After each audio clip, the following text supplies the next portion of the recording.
Биз эки жолу төңкөрүш же бийликти алмаштырдык. Же революция деп атабыз, төңкөрүш деп атабыз, бийликти алмаштырдык. Мына үчүнчүсүндө дагы алмаштырдык да. Эми ушулардын айырмасы барбы? Эмне өзгөрүү болду? Келиңиздер, кылчайып көрөлүчү. Ичинде жүргөн Адахан Дугалы.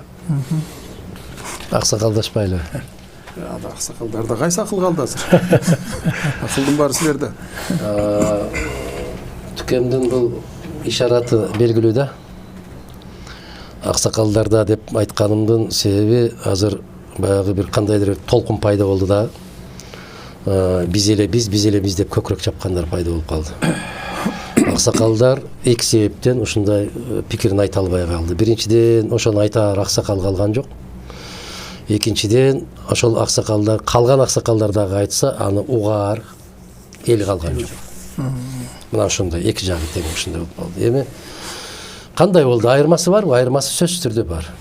2005-жылкы болгон окуя бул эл тарабынан көтөрүлгөн окуя. Бул 14 жылдан кийинки бышып жетилген окуя.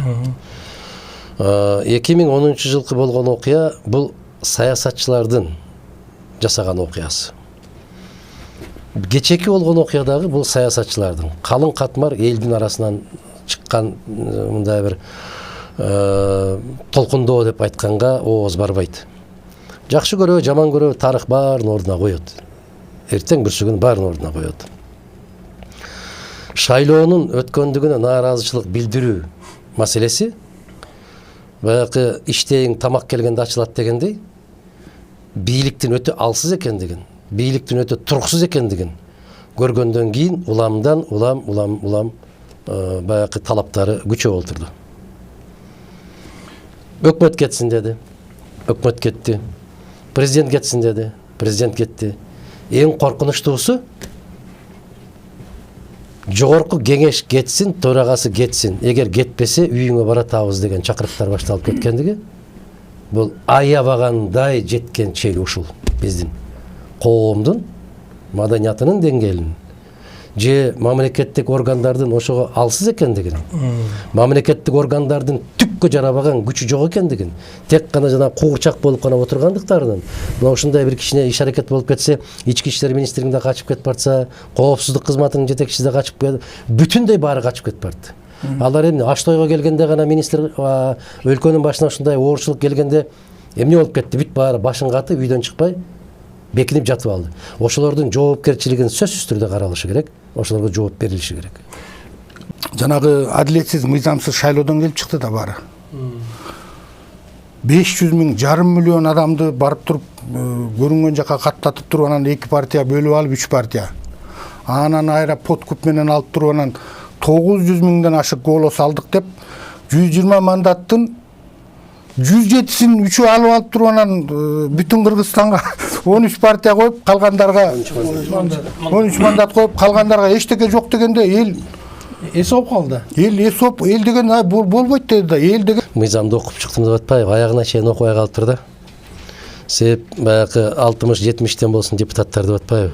Аны үчүн конституцияны өзгөртүү керек. Ошо чала болуп калыптыр. Бир жагын ойметпей калыптыр. Бирок түрмөдө отурганда дегенчи бүт баарын окуп, билип, подкогондуу болуп чыгыш керек. Эми бирөөлөр окуп чыгат. Бирөөлөр акылын көбөйтүп чыгат. Бирөөлөр булчуңун көбөйтүп чыгат. Жана сиз айтып аткан маселе. Мадумаров 5 октябрда кайрылды. Калкка кайрылды, түштөн кийин президентке кайрылды. Президент эмне деп кайрылды? 16 партиянын төрагаларын жыйнап, чукул жыйын өткөрүп, анан жанакы далилдеп аткан жерлердин баарын шайлоонун жыйынтыгын жокко чыгар деп талап кылдык. Ошону эле жасап койсо, могу балекеттен бирөө да болмогон эмес. 3 президентке ошондой болуп кайрылганбыз. Аскар Акаевичке дагы мен колум менен жазып отургам, Аккеме Кыргызстан гостиницасында. Биринчи талабы эмне болгон?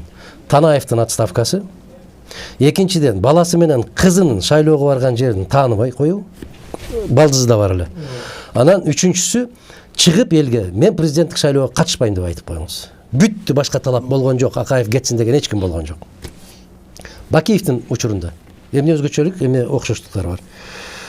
Бакиевдин кезинде мен Кудайга шүгүр ошол Азаттыкка берген интервьюм гезитке чыгып калган экен. Бул 6 февраль 2010 жыл.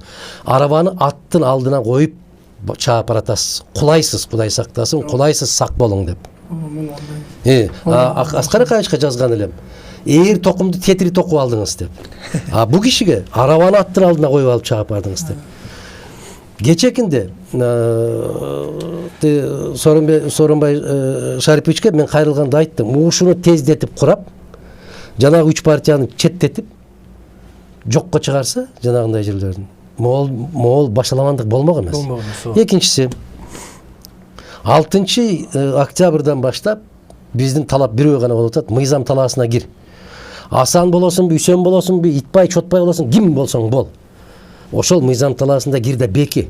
5000 киши келип сен ал шер ал эмес да. Жекедей хан эмес да. Бизде мына Казакстан, Өзбекстан, Россия башка мамлекеттер турат. Алар тааныш керек. Анан жана айтты го, мыйзам конституциянын негизинде окат кылгыла. Тукем айтканда перманенттик деген бул өнөкөт деген. Өнөкөт ооруга айланып баратат. Кече дагы бир саясатчымын деген бир азамат айтып атат. Ушунча элди көтөрүп келгенден кийин эл колдош керек да депчи. Айланайын. Анча элди бүгүн Тукем да жыйнай алат. Бу киши да жыйнай алат, бу киши да жыйнай алат, баары жыйнай алат. Бирок андай башаламандык, айвандыкка барабы барбайбы бул экинчи маселе. Ошол баягы мыйзам талаасына кирдиби дегенде 10 күн дедиңиз өзүңүз. 10 күндүн кажети жок эле. Мунун баарын 2 саатта мыйзам талаасына кирип койсо, Кыргызстандагы бүгүн доллардын кулу 82ге чыкмак эмес.